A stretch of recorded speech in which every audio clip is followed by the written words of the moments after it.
Car இருளில் நடந்து வந்த மக்கள் பேரொளியை கண்டார்கள். ஏசாயா 9 2வது வசனம்.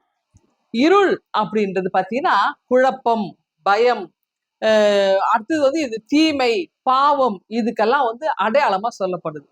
இந்த இருளை நம்ம வேற விதத்திலோட நம்ம புரிஞ்சுக்கலாம். அதாவது எகிப்துல பாத்தீங்கன்னா அதுல இதுல மக்களை பயம்புறுத்தினால அதுல கூட இந்த இருளுக்கு முக்கிய பங்கு இருக்கு. இதை நம்ம இன்னொரு பாசிட்டிவா நம்ம புரிஞ்சுக்கணும் அப்படின்னாக்கா, அதாவது நாகரிகமற்றவர்கள், அப்புறம் இன்னசென்டா இருக்கிறவங்க, புறந்தள்ளப்பட்டவர்கள், இவங்களெல்லாம் நம்ம என்ன சொல்லலாம், இந்த பகுதிகளை இருள் சூழ்ந்த மக்கள் அப்படின்னு நம்ம சொல்லலாம். அப்போ இந்த இருள் சூழ்ந்த மக்களை அங்கே ஆண்டவர் சிறப்பாய் மையத்துக்கு கொண்டு வருவதற்காகவே அவருடைய பிறப்பு அமைந்திருந்ததுங்க.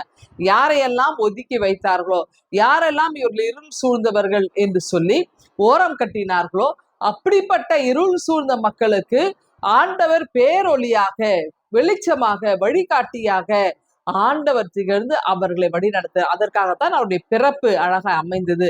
அதுல பாத்தீங்கன்னா இதுல குறிப்பா நிறைய, அதாவது கலிலேயா பகுதிகள் எல்லாம் பாத்தீங்கன்னா இந்த இருள் சூழ்ந்த மக்கள், அதாவது நாகரிகமற்ற மக்கள் வசித்த பகுதி அப்படின்னு சொல்லுவாங்க. அதாவது இயேசுவினுடைய திருப்பணி பெரும்பாலும் கலிலேயாவை மையப்படுத்தின ஒரு பகுதியாகவே அது அமைஞ்சிருக்கு. அப்போ இயேசுவோட தரிசனம் அங்கதான் இருந்திருக்கு, திருப்பணி அங்கதான் ஆரம்பமானது. அப்படி என்றால் இன்றைக்கு சாதி, சமயம், வர்க்கம், பிரிவினைகள் எல்லா இடங்களிலும் இந்த பிரிவினைகள் உள்ள அப்படிப்பட்ட சமுதாயத்திலே ஆண்டவர் இயேசு நமக்காக பிரிவினைகளை களைந்தெறிவதற்காக நமக்காக பிறந்துள்ளார்.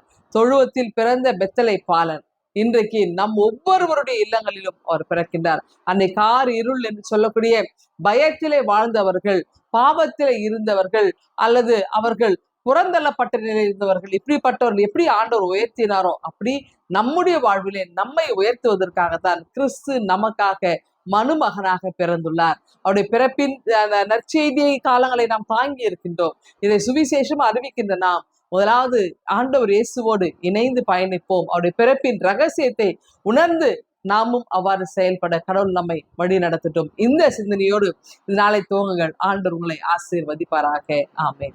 எங்கள் அன்பின் ஆண்டவரே, இந்த நாள் எங்களுக்கு ஆசீர்வாதமாய் அமைய கிருபை தாரும். மீட்பரே ஜெபிக்கிறோம் எங்கள் அன்பின் கடவுளே. ஆமென்.